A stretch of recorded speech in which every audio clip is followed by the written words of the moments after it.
Today on the BlastCast, we discuss the CitizenCon 2016 presentation, the revealed upcoming patch changes, and of course, our general thoughts about the presentation overall. Alright guys, let's get to it.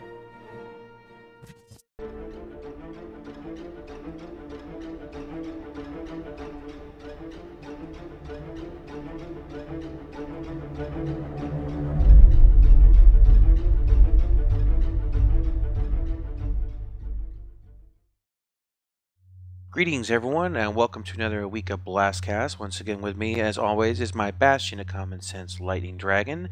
And we're going to go over the CitizenCon 2946 presentation, and just give our thoughts generally over everything. I'm going to run the video in the background here of what I consider to be the most important part of the presentation, at least visually. And gonna kind of keep that, let you guys just see that, because I think, well, you can't watch that enough. I think that was brilliant. Let's go ahead and start with the opening now. You can pretty much, for the most part, the first hour was kind of made for people who I think who are new to Star Citizen or aren't familiar with the community, or a lot of the streamers or whatnot. And so, you know, if you've been part of the project or been around for a while, you can probably skip the first hour entirely. Still, it was kind of interesting. It's kind of nice seeing all the faces there. You had a lot of the big streamers like Geo Get Money, and you had Grey-Headed Gamer and things like that all kind of show up and were there in person, and that was really cool. And they kind of went back over old things, just like the Idris damage, the lighting quality, the sound design for the Idris damage, and basically, yeah, that was pretty much the first hour was just kind of like a wrap up. It wasn't until 20 minutes into the second hour that Chris Roberts actually came out, and I liked how he called the community. He said the community was quote unquote fucking awesome.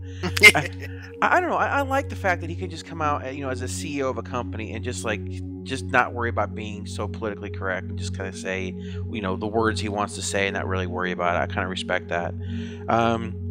And 35 minutes into the second hour, they started discussing the website application. And some people might not find this interesting, but I kind of loved it. I thought it was absolutely brilliant. Some of the integration that they talked about, and basically dealing with the fact that they want to voice chat. This is the most important part to me. Voice chat from outside the game, talking to people in the game. So you can get an app for your phone that you can actually then talk to people who are playing the game, set up groups and parties, all this stuff integrated into the system. Very cool. The guild that I'm with, we use TeamSpeak, and Lightning and I agree, like, oh, well, that might be the end of TeamSpeak for us, you know, because I mean, that's incredible. I think that's amazing. I think that's just something that's going to change the way a lot of games do things. I mean, the fact you can just have the integrated speak, the voice app inside, voice and that's chat all in one program. Oh yeah, and forums and everything, custom forums for your guild, and also you can set your own preferences to follow your own threads and things like that. And do want to interject real quick. If you do hear background noise, we do apologize. We are recording this way early in the afternoon. I'm on a busy road, and it's the best I could do to get this out to you guys in time, because I'm also on a busy road too, but thankfully you can only hear it when the big diesel trucks go by and just slam on the accelerator because I'm in a hurry. Yeah, so normally we record, Lightning and I record really late at night, but work schedule and all, this just can't happen today, so we're doing our best. So apologize for that ahead of time if you hear like some guy who's got to have glass back shoot past my window. Now, 58 minutes in to the second hour, they actually had the Polaris trailer and the ship sale trailer. Now, I did actually manage to snag one of the first 100 Polarises on the early sale, and that came out. I was all over that. I just panicked on it. All ships. Yeah, pretty much. You know, I mean, I said, you know, for me, I never wanted an Idris. It was too much ship. Like I didn't have a need for a full-fledged carrier. Like I kept telling Lightning, if they just had a ship that had carried just one fighter, just like like the smallest possible. I just need one fighter. That's all I need. Oh, hey, look, a ship's released with one fighter thing. There is a chance you can get 2 or 3 small fighters in there if you do the shuffle, but it really depends on the limits of the ship. I mean, again, we don't have all the information. You know, it could be like you can only have X amount of tons in the form of a ship because it has to be locked down to the ship itself. So it may be limited for other reasons. Yeah, and just having one fighter is good enough. in itself. And the storage bay with a ramp in the front, you can throw yourself a couple dragonflies in there. So you've got ground, you've got space covered, you've got, all that stuff. And the fact that it carries a single fighter to me is just amazing because it adds a lot of versatility. For example, if you want to do any sort of exploration, like I own a Terrapin too, well, throw that in the back, right? So you get out, do this long range, you're way out there now, and you just have someone take a Terrapin out and do some scans and then come back in. They can go out remotely. If they get in trouble, hey, they've got a hell of a lot of backup, and you can go ahead and refuel and repair the ship in the back. It's just, I love it. It's really, really the kind of vehicle that I was looking for, and I think that pretty much completes everything that I could possibly ever want. I thought I was complete before, but you complete me. No. Yeah, now that you got the big ship roll, it's the only thing that we were really missing, even though technically we all have a big ship with the Orion and the Reclaimer. Yeah. And they went over the 2.6 progress report, and that's going to have additional Star Marine features, updated Arena Commander, Crusader map, expanded content, lobby and leaderboards totally refactored, flight model rebalance, and I think that right there is the only thing that matters out of that list is flight model rebalance. Yeah. Though, seeing some more Star Marine stuff wouldn't be too bad, but I think most people are like, oh, flight balance, it's about time. Yeah, and of course, new music logic system, updated third-person camera, and what I did also like is to stay in game without going back to the lobby. I thought that was nice. Less loading screens or something. Yeah, so you don't have to be an Arena Commander, load back out of Arena Commander, go back. Basically, I imagine that if you finish a match, it'll just bring up the menu right there, and you can just choose another one and load into another round. And I think that's a lot better. Cut down on the loading screens. Oh yeah, I mean loading times, all that. So Star Marine, there are going to be 2 modes initially: a 4 versus 4 and a 12 versus 12. And there's going to be deathmatch and control, which is probably territories. King of the Hill, yeah. They're going to have new armor, weapons, and grenades. A tactical advisor with radar, friendly player identification, looting system implemented, and achievements and ribbons. And actually, the looting system may be something back in Arena Commander. They're going to be adding persistence to missiles, so people just don't fire a bunch of missiles and then basically crash into an asteroid.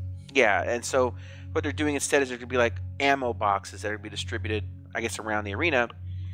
So basically, if you want more missiles, you have to fly through an ammo box or something. I guess Mario Kart style or something.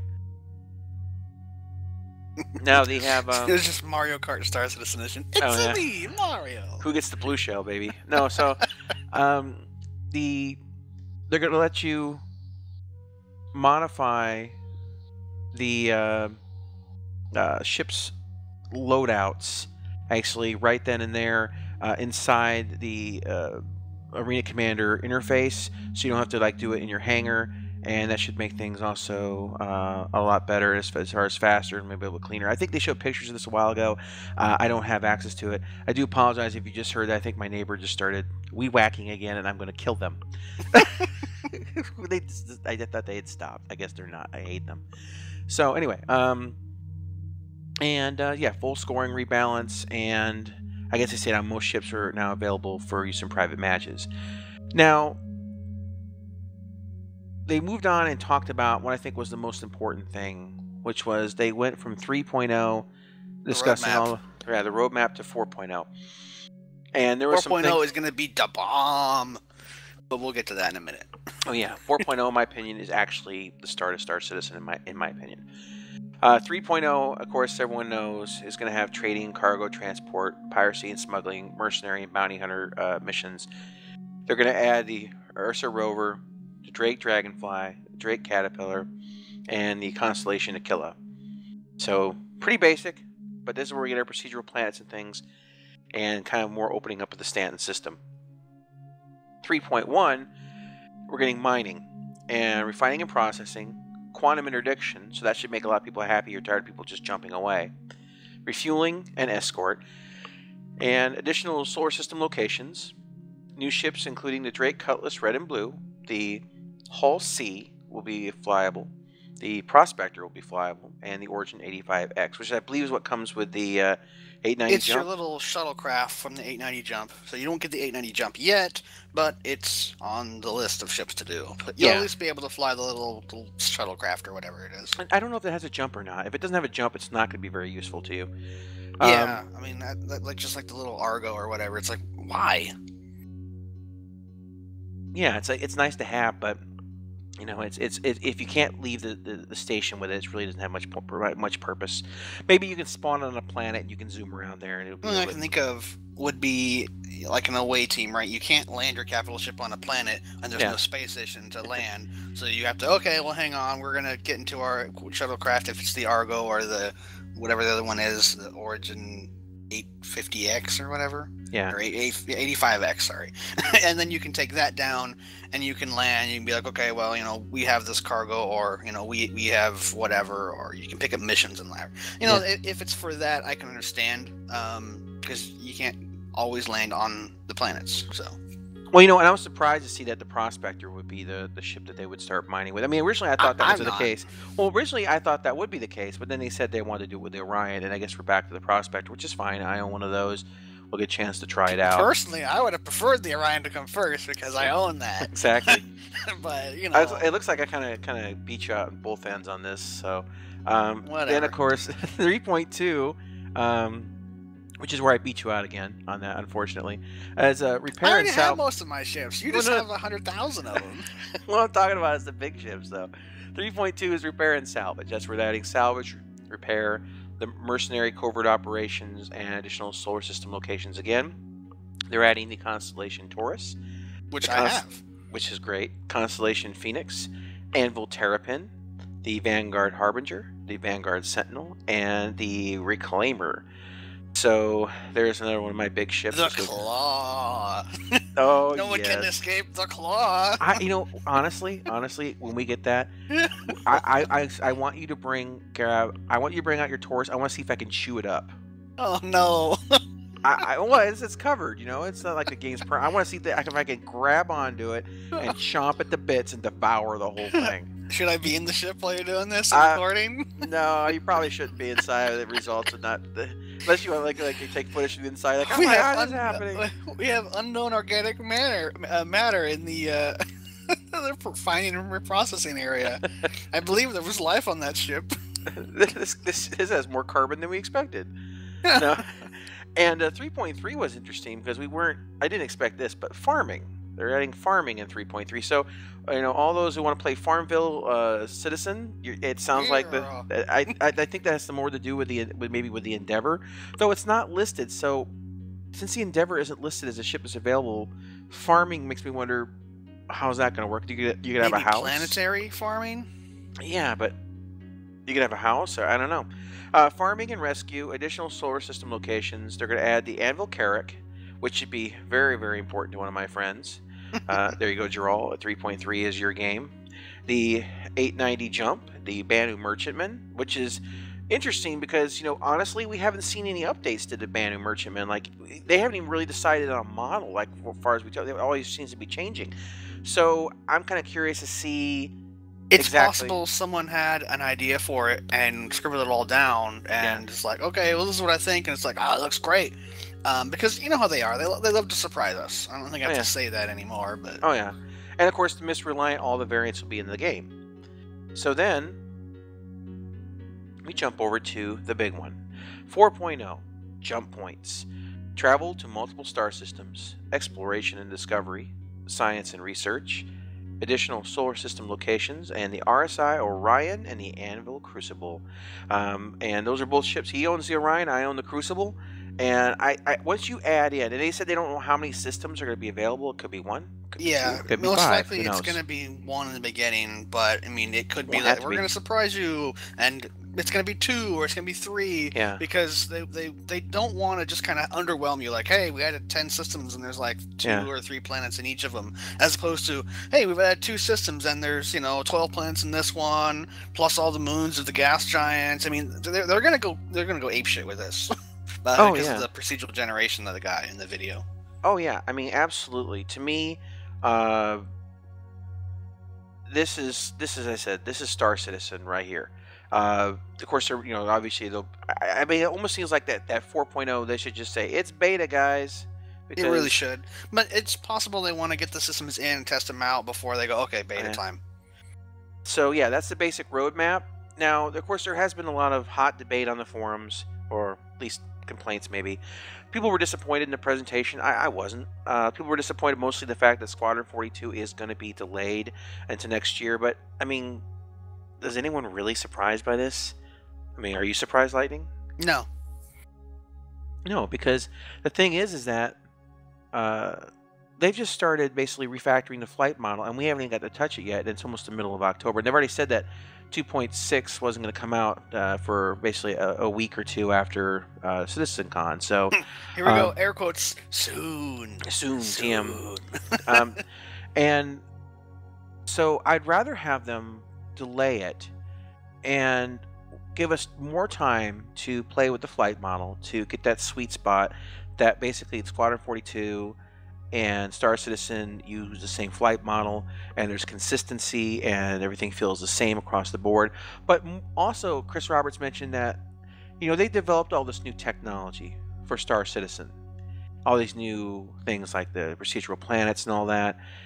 And as these things are coming online for Star Citizen, he wants to use them in Squadron 42 to the utmost of their effect.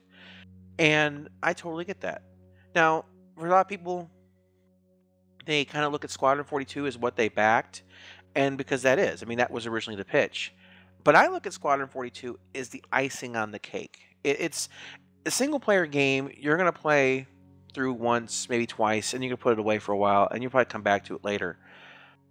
But the MMO, the online, you're going to be playing that for years and years and years. In fact, in a lot of ways, I'm glad that the single-player campaign will come out before the MMO does, because if it does, I would probably end up never playing the single-player campaign.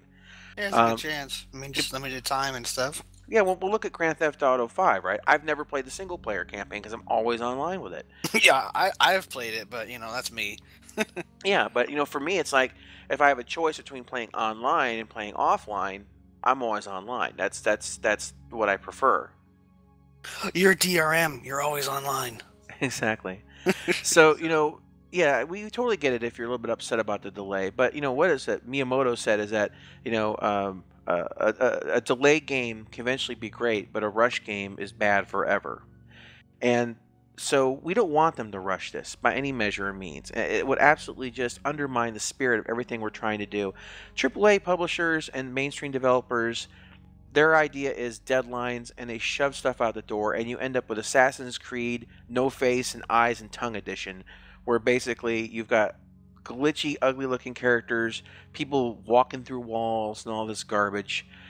That's what you end up with when you rush a game. Or No Man's Sky. Do we really need? Do we need a sequel to No Man's Sky? I mean, already. Look, there's just a matter of patience. Just be, I respect the fact that they were honest about it. He said, hey, we're not going to show you a demonstration because I wasn't happy with its quality at this point in time. And they wanted to show like the demonstration of the first mission. He said it was like 95% of the way there, but he wasn't exactly happy with it all the way. And that's fine because we have another show, I think, in December, and most likely they're going to be showing that during that point in time, and that's perfectly fine. I don't really. Yeah, I imagine we're going to see because it's going to be, I don't know if it's a playable demo or just like a teaser. I'm not quite sure exactly what they're going to do with it, but I imagine it's going to be by the end of the year or within this year, right? And at the very latest, it'll be January. Oh yeah, it is absolutely just. I mean, as far as a teaser goes, and of course we'll have probably Squadron 42, I imagine, by the middle of next year at the latest, and that's. Yeah, I'm thinking like spring, summer. Yeah, exactly, and it's not a big deal. It really isn't. We've got other things to play with in the meantime.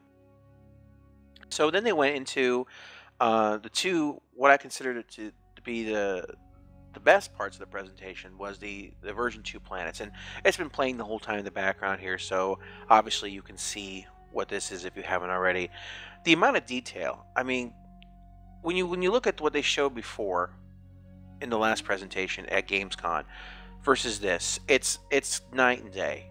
And the fact that you go all the way down from space and you can see grass on the ground, and the trees, and it looked so good. The textures were nice, the details, and the rocks and the water, and the weather patterns, the storms, the sandstorm. I mean, and of course, the Oh yeah, the sandstorm was amazing. I don't know if we're gonna be able to see it in this video. Depends on how long we run here. Yeah. But I mean, I was watching the sandstorm. I was like, is that just a thing they placed down? Is it moving towards it? I mean, I can't imagine Chris Roberts would want something that's just a placeable that just sits there and looks cool. And then no, as the video goes along, it's like, okay, it's time to get inside the ship because here comes the sandstorm and it's blowing shit off the top of the ship and it's making a mess and look Oh good. yeah.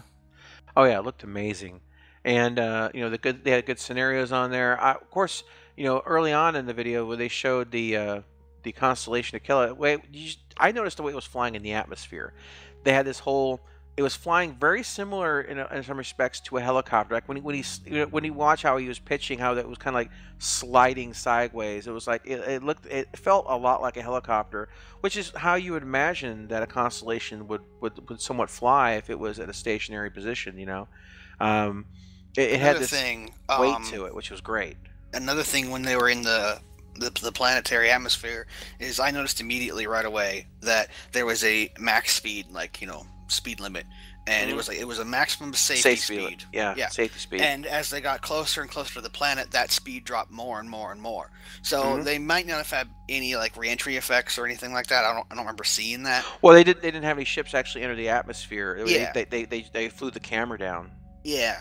But the thing is, there's restrictions, right? I mean, maybe you can fly faster than this, but the odds are you're going to burn your ship up, or you're going to cause damage, you're going to clog it from thrusters, from debris or bird strikes. I mean, there's a lot of potential there besides just it's a speed cap because you're on a planet. Yeah, I like the fact that if you think about it, as the atmosphere gets more dense as you get closer to a planet, you would have it would make sense that safe limit would go down. Of course, obviously, you probably wouldn't see something like that on a moon or something like that where there's no atmosphere. At least I would hope not. That wouldn't make a whole lot of sense. But the whole thing basically, where they do this thing where they're looking for the black box. It was their derivative black box mission, of course, but it was kind of a way just to mostly get you to showing environments and whatnot. And where they get the vehicle out of the Killa, they go ahead and drive down the mountains, and lightning. It's Star Citizen Mako, yeah. Yeah, well, he was mentioning they need to stiffen up that suspension because they were bottoming out constantly. Oh yeah, it was really rough. It's like, I mean, if you're watching where they're driving, everything looks very, very smooth from the inside, which is probably the intent that they wanted. But if you're going hard and fast in the terrain, you want to feel that terrain hitting you. You want to have a sense of impact if you've ever been hot dogging in rough terrain, and you don't really have that if it's just this smooth and gentle ride and everything feels all great. Well, on the outside, the suspension is working as hard as it can. There's clanks and bangs as it's bottoming out, and you're hitting the limit of the suspension, and you're just abusing the shit out of the vehicle. But you have your classical music playing while you're in the driver's seat, and you're like, oh, what a smooth ride this thing is over the corpses of children. It sounds like a luxury car commercial, like the Corinthian leather, and all this stuff like that. And outside there's bullets whizzing past and stuff like that. And it's like, this is a complete disconnect from reality. It really kind of felt like that. But again, I mean, that's not really anything bad, right? No. Because it's a first draft, maybe a second draft on the wheeled mechanics that we've seen. At least second, because they had in the first Gamescom, I believe that rover was in there.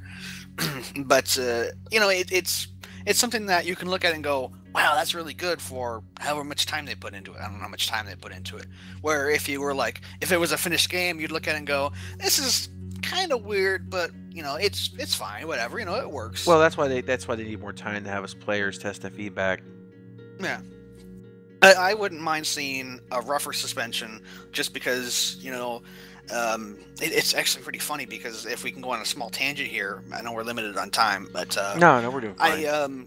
When I was doing something, there was I don't remember what it was. I was getting food or something. There was a off-road racing on the TV, and it's like, oh, what the heck is this? And it's like, I don't know what this is. and I kind of stayed there and watched it.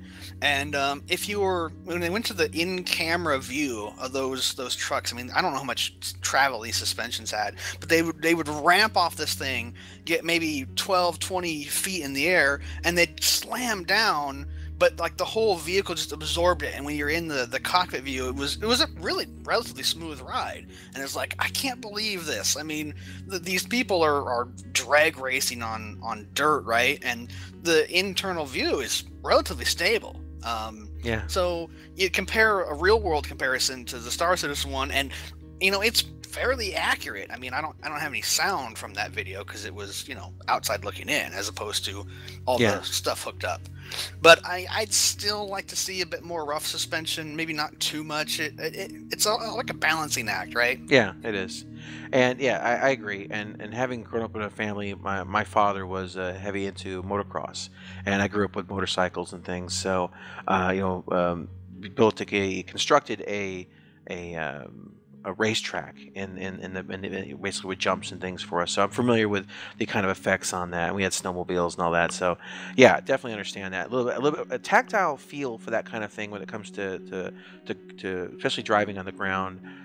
That's important. You need to have some sort of sensation of input of the landscape that you're on. And I said that's something that's just a matter of tweaking. That's over time. But I was really impressed with it. It was really great seeing that environment, how smoothly it blended from one kind of environment to another. It didn't feel like there was seams. It really felt like it was just such very smooth transitions.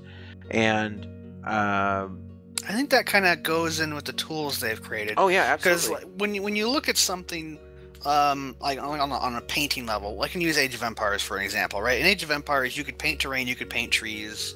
And you had to be like really careful how you did things because it was such a small map that it's like it's forest now, right? But they're painting a whole planet.